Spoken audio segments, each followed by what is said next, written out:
Joseph Joe Swanson is a macho paraplegic police officer in the Quahog Police Department who is at many times subject to intense anger problems. He is married to Bonnie Swanson and has 2 children, Susie and Kevin. He is the 4th member of the group of buddies along with Peter, Quagmire, and Cleveland who live on Spooner Street. He met Peter when, after just moving into Quahog, the happy-go-lucky toy factory needed a final member for their company baseball team. Peter knew that Joe had won many awards for playing baseball in the past. He did not know that Joe was paralyzed below the waist. However, as he does most of the time, Joe proved that this wasn't enough to stop him and he led the team to victory. He lives at 33 Spooner Street with his family. Joe originally claimed he received his paralyzing injury 1 year on Christmas.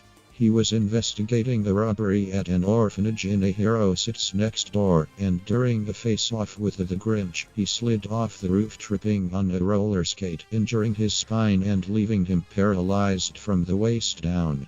He later revealed that he really was shot by Bobby Briggs when undercover at his heroin lab when he found out he was a cop in Joe's revenge.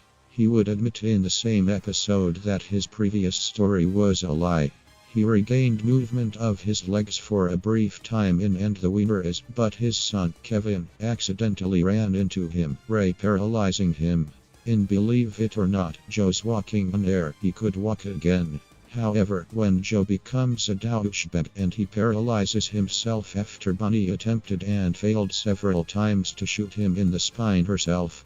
However, his handicap doesn't prevent him from serving on the police force or choreographing local musicals. Joe has severe anger issues which often manifest in explosively violent outbursts at random times throughout the show.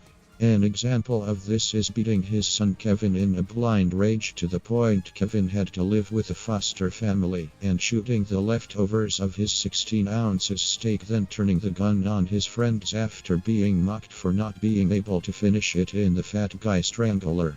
Joe is arguably the best hand-to-hand fighter in the entire show.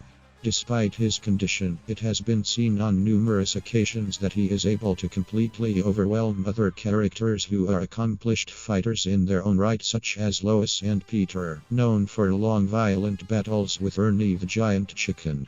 Joe has also shown the ability to easily take on multiple enemies at once, such as his encounter a large number of armed midgets in The Thin White Line, and Peter, Quagmire, and Cleveland in Believe It or Not, Joe's walking on air. In Da Boom, it is shown that despite the lower part of his body being melted into his driveway, Joe is perfectly able to fight and defeat a giant mutated rat. However, Joe is not unbeatable. While controlling the Crippletron in No Meals on Wheels, he was taken down by Stewie Griffin, at least in part due to his small size and agility. In Joe's Revenge, he lost the upper hand in a fight to Bobby Briggs, and only managed to recover through quick thinking on his part. In Love Thy Trophy, he is the only person on Spooner Street who actually pays for his family's cable. In Doggone, Peter dropped off an unconscious Consulu on his front porch. As usual, she needs more lemon pledge. Joe promises to get her more lemon pledge. In Stewie Loves Lois, Joe was one of the victims of Dr. Hartman's prostate exam. In Lois Kills Stewie, he pursues Stewie for attempted murder. However, this was only a simulation. He has arrested Meg twice in Untitled Griffin Family History and Dial Meg for murder. In Burning Down the Bat, he arrests Peter on charges of arson and arrested Lois for shoplifting in Breaking Out Is Hard to Do. Joe arrested Brian in Brian Wallows and Peter's Swallows for drunk driving. When Brian was arrested for pot possession in 420, Joe